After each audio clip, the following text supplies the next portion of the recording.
भगवान विष्णु ने लोक कल्याण के लिए किए थे 5 छल। भस्मासुर के 7 छल। भस्मासुर के कारण भगवान शंकर की भी जान संकट में आ गई थी। भस्मासुर एक महापापी असुर था। उसने अपनी शक्ति बढ़ाने के लिए भगवान शंकर की घोर तपस्या की थी और उनसे अमर होने का वरदान मांग लिया था।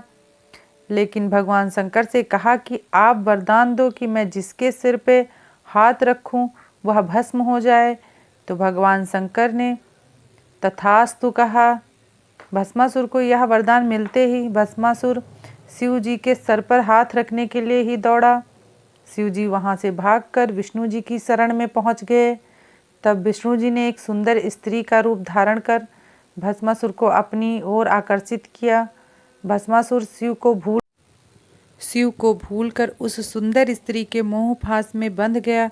मोहिनी रूपी विष्णु जी ने भस्मासुर को खुद के साथ नृत्य करने के लिए प्रेरित किया और भस्मासुर मान गया।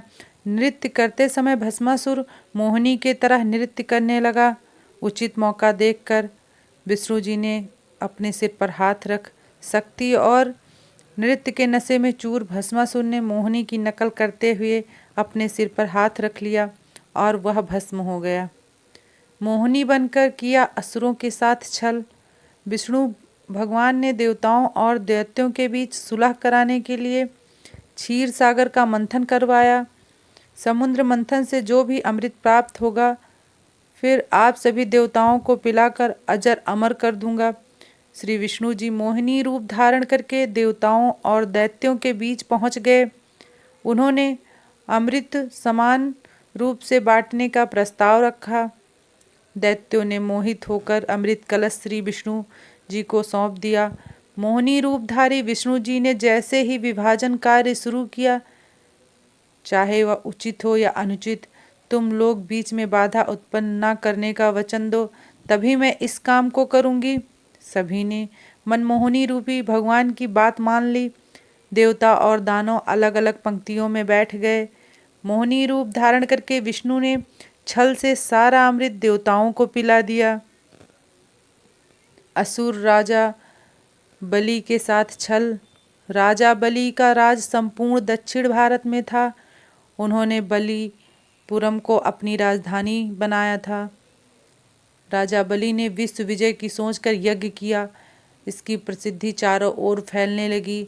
अग्निहोत्री सहित उसने 98 यज्ञ संपन्न किए और इस तरह उसके राज और शक्ति का विस्तार होता ही जा रहा था। तब उसने इंद्र के राज पर चढ़ाई कर दी। इस पर राजा बलि ने 99 यज्ञ की घोषणा की और सभी राज्यों के नगरवासियों को निमंत्रण भेजा।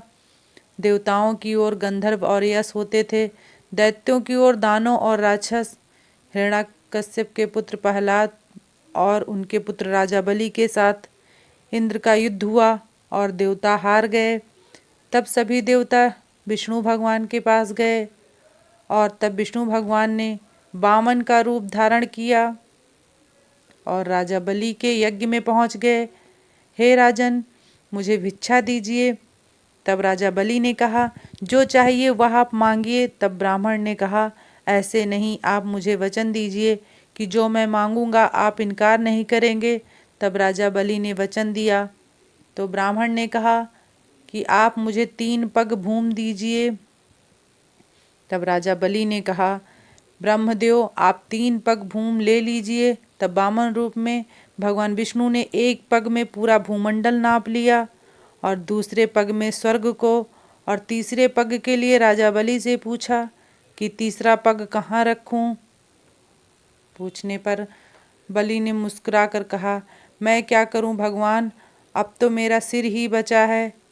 इस प्रकार विष्णु ने उनके सिर पर तीसरा पैर रख दिया और उसकी भक्ति से प्रसन्न होकर विष्णु ने उसे पाताल लोक में राजा बने रहने का वरदान दिया। माता पार्वती के साथ छल। बद्रीनाथ धाम भगवान शिव और पार्वती का विश्राम स्थान हुआ करता था। एक बार भगवान विष्णु छोटे बालक का रूप बनाकर जोर जोर से रोने लगे। उनकी रोने की आवाज़ सुनकर माता पार्वती को बड़ी पीड़ा हुई। वह सोचने लगी कि जंगल में कौन बालक रो रहा है और उसकी माता कहाँ है। यही सोचकर माता को जब बालक पर दया आई तब वह बालक को लेकर अपने घर पहुंची। शिव जी तुरंत ही जान गए कि यह कोई और नहीं भगवान विष्णु की ही लीला है।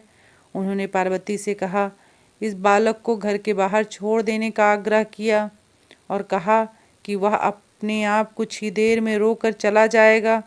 लेकिन पार्वती माँ ने उनकी एक बात नहीं मानी और बालक को घर में ले जाकर चुप कराकर सुलाने लगीं। कुछ देर में बालक सो गया।